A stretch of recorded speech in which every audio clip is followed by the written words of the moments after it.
Bangilistang Pinoy, Gabriel Bagno Jr. Akong i-share ninyo karon. Muhatag pa bata og ikapulo or tithes and offering sa church or ministry. So, arita sa Malakay chapter 3 verse 8 to 10. Imo man yung gamiton pirmi sa mga ministry or church para muhatag taning tithe o offering. So, sa Malakay chapter 3 verse 8 to 10, mugamit ang International Standard Version. Will a person rob God?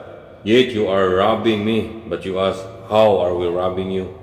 By the tithe and the offering. So, kuan sa kaning tithe, ang diri sa original language ning tithe kung atong basahon ning tithe, ang nakabutang ma as air, ang ibutang 10 part mo ni 10 part kung basa ka Tagalog version ng Bisaya, ang nakabutang ikapulo.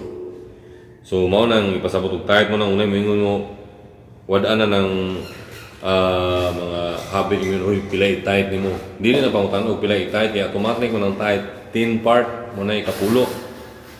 So padayon ta verse 9, you are cursed under the curse the entire nation because you are robbing me. So kung pagbantay mo aning tithe ang offering kay ang Ginoo naghisgot og course although may mga uban nga tan Jesus, pero kung mo sunod mo ba kaning masit free unta mo para dili mo maturment, di mo makundi mo muhatag sa Ginoo kay sige lang kay atong hinahinayon kay ang pulong sa Ginoo maoy mo sit free ni nay ubang mga tao nga og lain bitaw mo sangyaw ilang tabunan ng ilang mga dunggan kay di mo na magisulti ni pastor. Sa pastor sila magdepende, di sila magdepende sa pulong sa Ginoo. Artas pulong sa Ginoo kung sa gisulti sa pulong sa Ginoo through the Holy Spirit.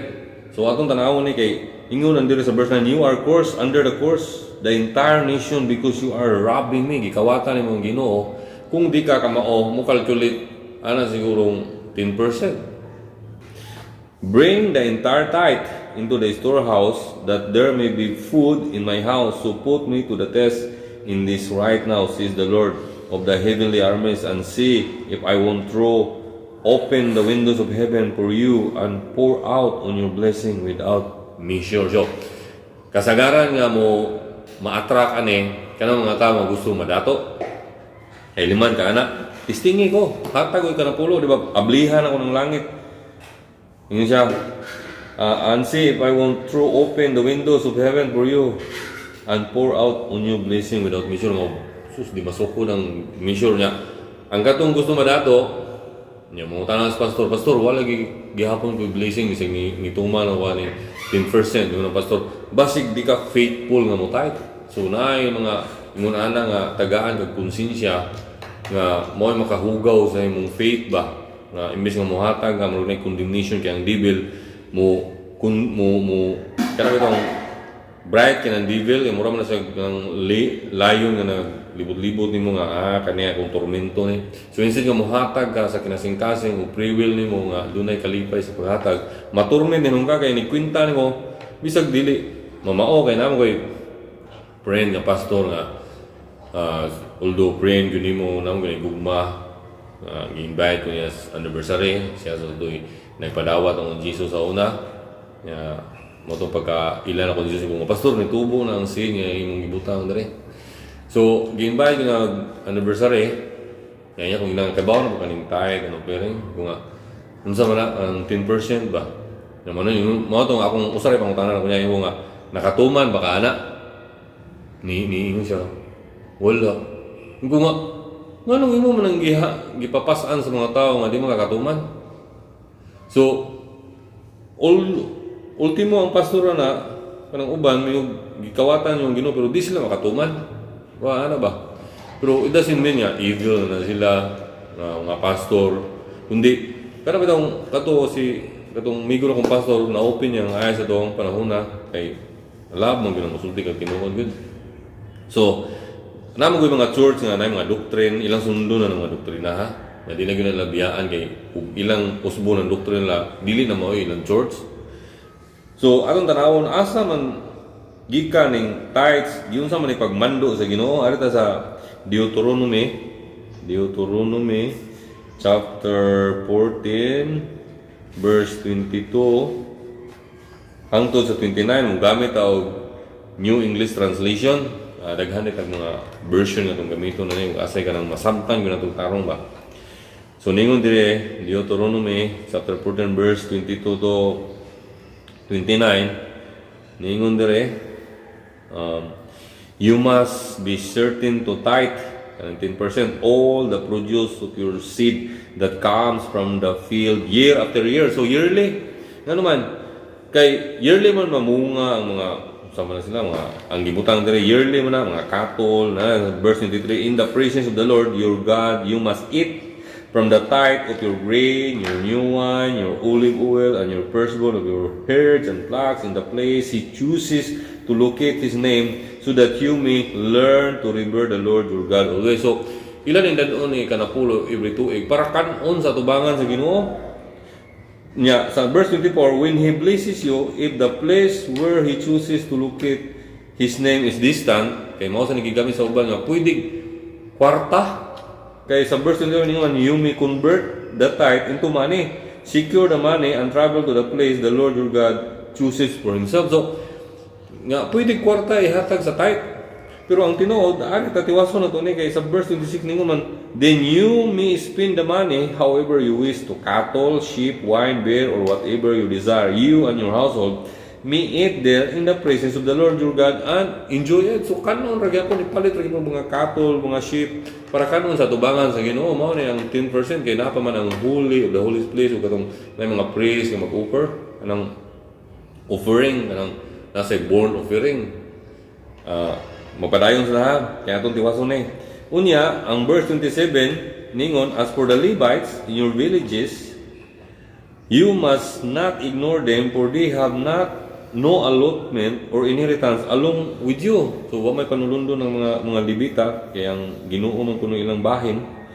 At the end of every 3 years, kanang every 3 years kuno, you must bring all the tithe kanang ikanapulo of your produce in that very year and you must store it up in your villages. Then the Levites, because they have no allotment or inheritance with you, the residents, foreigner, the orphans, and the widows of your villages may come and eat their fill, so that the Lord your God may bless you in all the work you do. So, dadon ang every 3 years, dadon sa ikanapulo dito sa ilang mga villages nga na mga Levites, katong mga orphan, mga byuda, katong mga foreigners, yung kasabot, mga langyaw, para na makaon.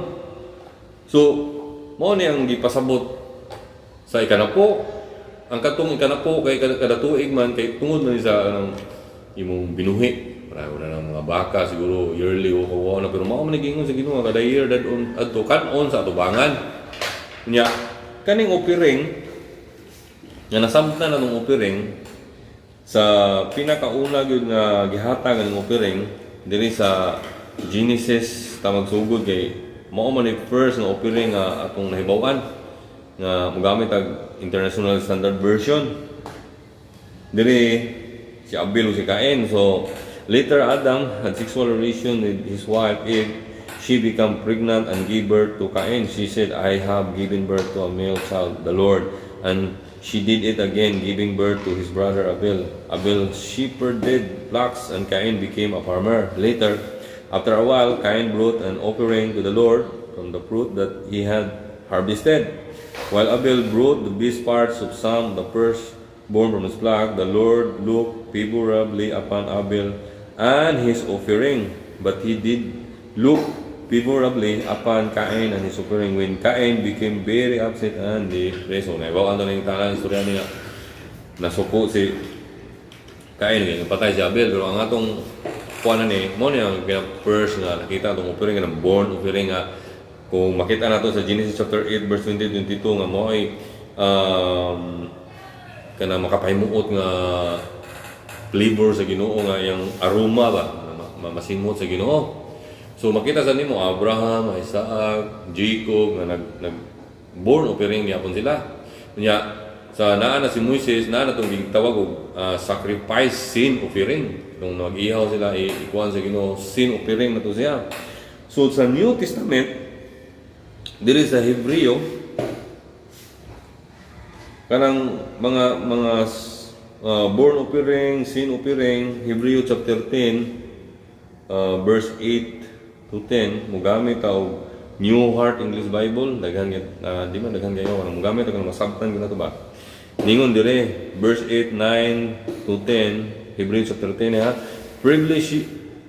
Previously saying, sacrifice and offerings and whole burnt offerings, muna ka makapahimot nga ismail sa Ginoo, and sin offering you did not desire.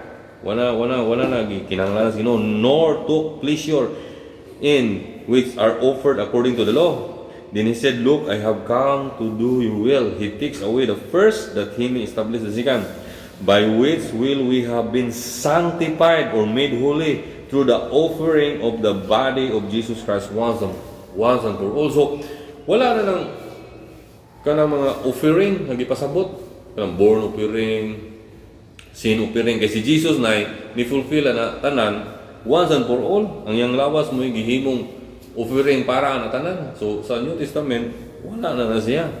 So anong tanawon kung naabay ikapulo or tithe sa ministry ni Jesus? Arita magsugod kay mao man ang makita ang unsay gibuhat sa ministry ni Jesus. So arita sa Luke chapter 8, kung Luke chapter 8 verse 1 to 3, mugamit ang butang International Standard Version. So niana, verse 1, after this, Jesus traveled from one city and village to another, preaching and spreading the good news about God's kingdom. The 12 were with him, as well as Tim. Ayaw ma, ay san, tuyo kay pagkuan. Kung anak mo manitig video good, sayang kuan. After this, Jesus traveled from one city and village to another, preaching and spreading the good news about God's kingdom. The 12 were with him, as well as some women who had been healed of evil spirit and illnesses, many, also called Magdalene, Mary, verse 2, as well as some women who had been healed of evil spirit and illnesses, Mary, also called Magdalene, from whom 7 demons have gone out, Joanna, the wife of Herod's household manager, Cusa, Susanna, and many others. These women continued to support them out of their personal resources. So, ang gibuhat sa New Testament, support na lang. Giyon sa mga pag-support. Sa verse 1, ingon diri nga ang pag-preaching and spreading the good news about the God's kingdom. So, mao na yung gisuportan nga, musuporta about sa preaching, spreading the good news. So, gikan sa ilang mga katigayunan, nihatag silang support. So, pagkahuman sa ministry ni Jesus, atong tanawon, unsa say kalihukan sa ministry sa mga apostles, kung naa bagyapoy tithes and offering kanang ikapulo. So, arita sa Acts chapter 4, arita sa Acts chapter 4, verse 32, magsugod ang verse 32 to 37, gamit mo ng International Standard Version. Now all the believers were one in heart and soul, and nobody called any of his possession his own. Instead, they shared everything they owned. With great power, the apostle continued to testify the resurrection of the Lord Jesus, and abundant grace was on them all. Since none of them needed anything, because everyone who had land or houses would sell them and bring the money received to the thing sold and lay it at the apostles' feet. Then it was distributed to anyone who needed it. One man, Joseph, a descendant of Levi and a native of Cyprus, who was named Barnabas by the apostles, the name means a son of encouragement, sold a field that belonged to him, brought the money, and laid it at the apostles' feet. So, wala kayo nakita nga, yung sila nga maghatag tagtin, ihatag sa Ginoo, ilan yung gihatag sa tanang nanginahanglan. Ilaha ba? Ilang i-consume tanan ba? Ipambaligyan nila ng mga balay, yuta, ilang mga umahan, para gamiton nilang tanan, kasi nang ilahanglan. Kay, nagsugod naman yung slight ang persecution sa mga magtutuo. Kay kapag abot sa persecution ni James, ni Stephen, nga pinatyanay, prisuho, gilutos ni Saul, di naman sila kabaligya itong ilang mga katigayunan. So ilan ang giunang baligya unya ilang gi gamit para sa ilang mga kinahanglanon. So dili para sa Ginoo nga ihatag sa Ginoo about temple. Kay sa New Testament mo gigisi na ni Jesus ng Holy of the Holy Place ang tabil na sa Matthew chapter 27 verse 50 to 51 nga wala na ng mga born offering gigisi ni Jesus. So ang New Testament gisupport niya sa mga saints, mga believers ba, sa ilang mga needed mo na gibaligya ni nila. Kay nag-start naman itong Israel persecution. Samot na itong namatay na si James o si Stephen nga layas na sila sa Maria, bisag-asa na sila. So nahimo silang pobre, kaya na sila mga balay.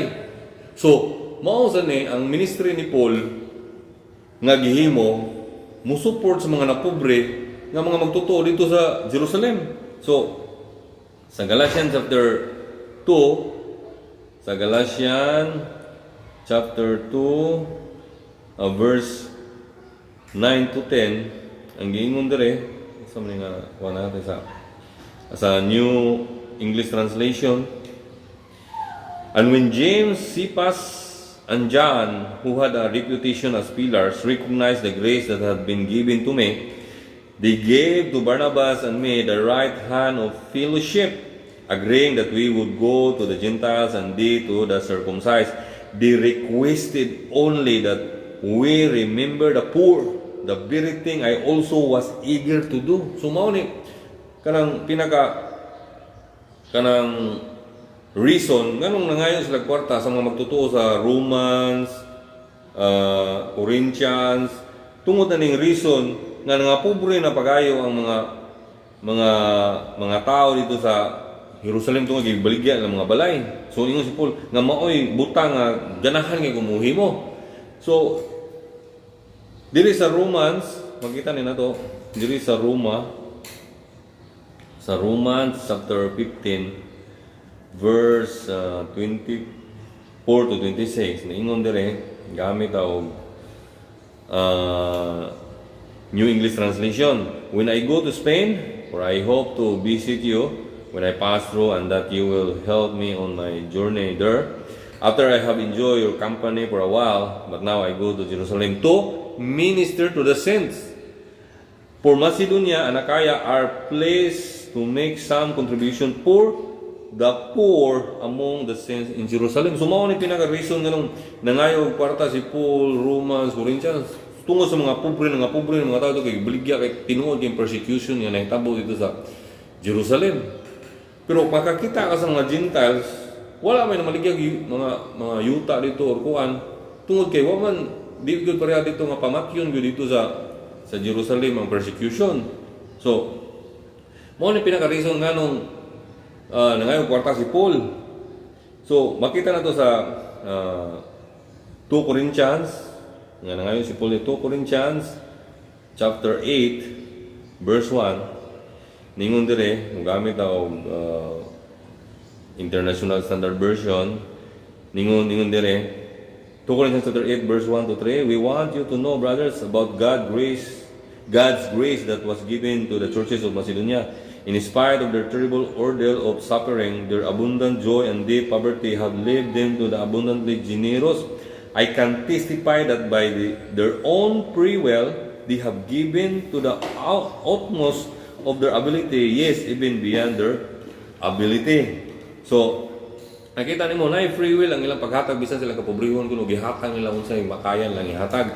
So mao na nga sa New Testament mao ni gipangita sa Ginoo nga mahimo kang ingon ani nga giver dili na tong sa offering nga magkundem ka sakto ba na kung gihatag.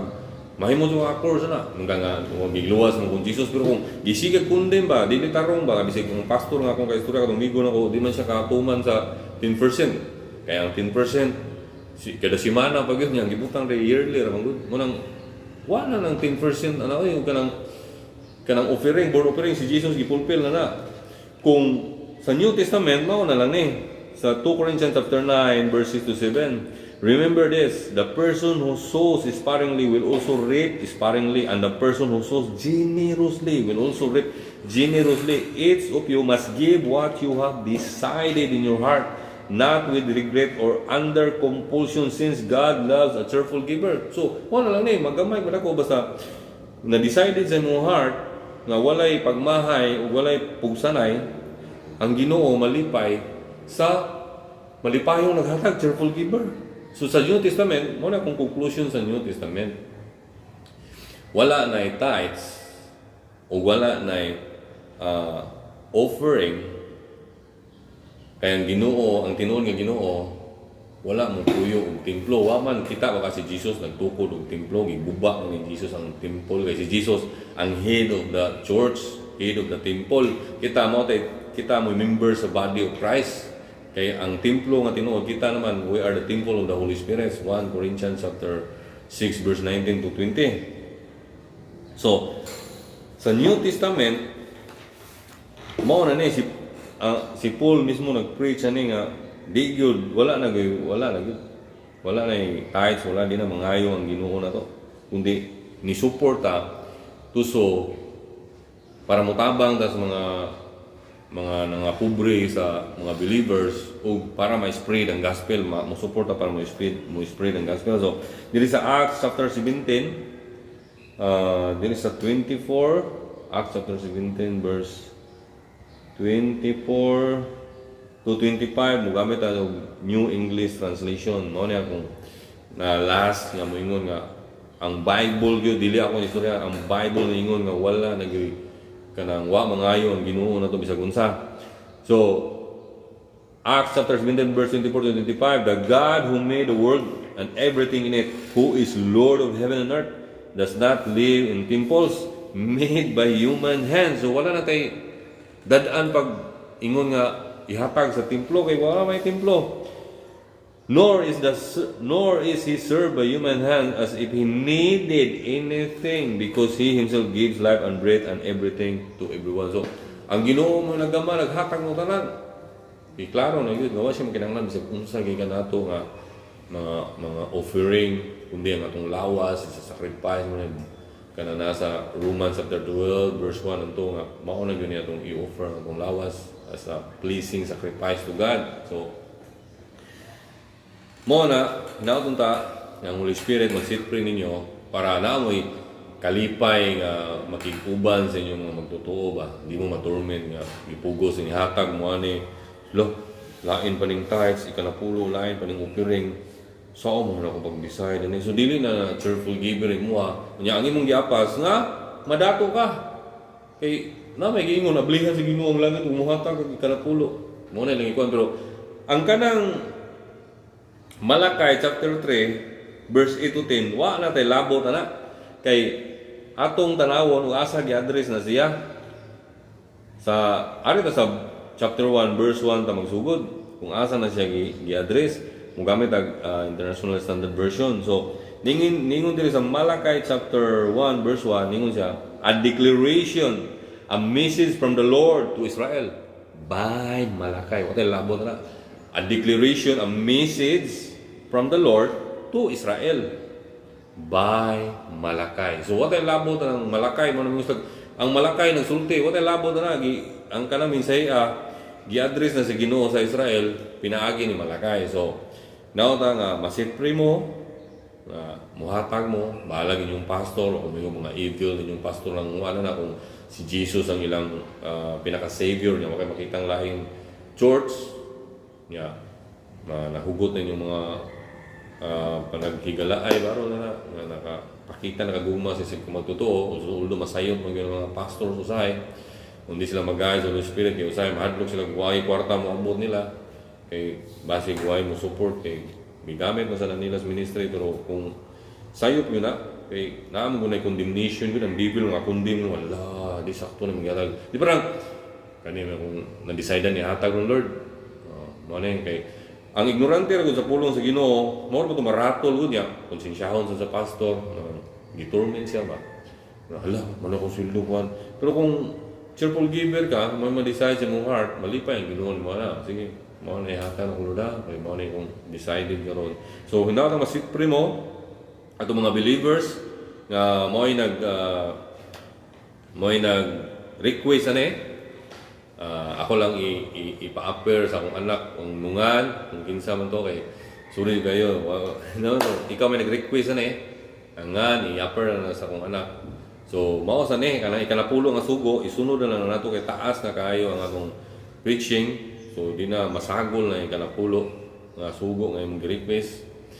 O next time atong tanawon ng mga comments, atong i-share unsa ang mga tawo na bless ani. So karon kung gusto mo nga mo support ani nga ministry para to save soul for Jesus and to build the believers para na naayos biblical ba mabalance ta masit free ta nga di ta makundin sa devil kung natay clear conscience nga mudol sa Ginoo nga natay kalipay ba nga gingon ni Jesus nga di maagaw. Nasa John chapter 16 verse 22 nga malipayon ta na sa Ginoo ba bisig naay tinuod nga mga troubles, persecution namon gyud na pero naa gyud nay kalipay nga gihatag si Jesus nga di maagaw para malipayon ta nga nasa Ginoo bisan sa realities atong kinabuhi. Masitprit aning mga pagtulunan nga mao'y nag-condemn na to kaya ang devil mo condemn na. So kung na-bless mo ani palihog og support ninyo, please subscribe, share o katong naay Bible nga sobra namin diri sa Cebu, Yati, Liloan bisag makahatag mo sa inyong mga Bible nga sobra makasupport mo na mga Bible kay para ang among ma-sharean individual mahatagan mo Bible kinahugtan ang Bible. So kung naa mo, generous heart, gikan sa inyong kasing-kasing, hindi mo magsubo, mo pugsa. Kunik lang muna ako, hatangin ko yung Bible para to spread the gospel, para mo build, mo grow sa believers. Diyan kato nga pa masave.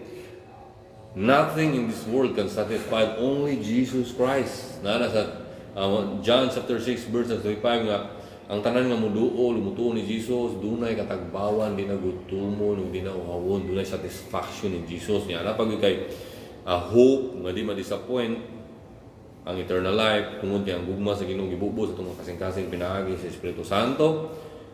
So Jesus again, repent and believe the gospel and give your life to Jesus. Okay? In Jesus' name you will be saved and you will be blessed. Amen.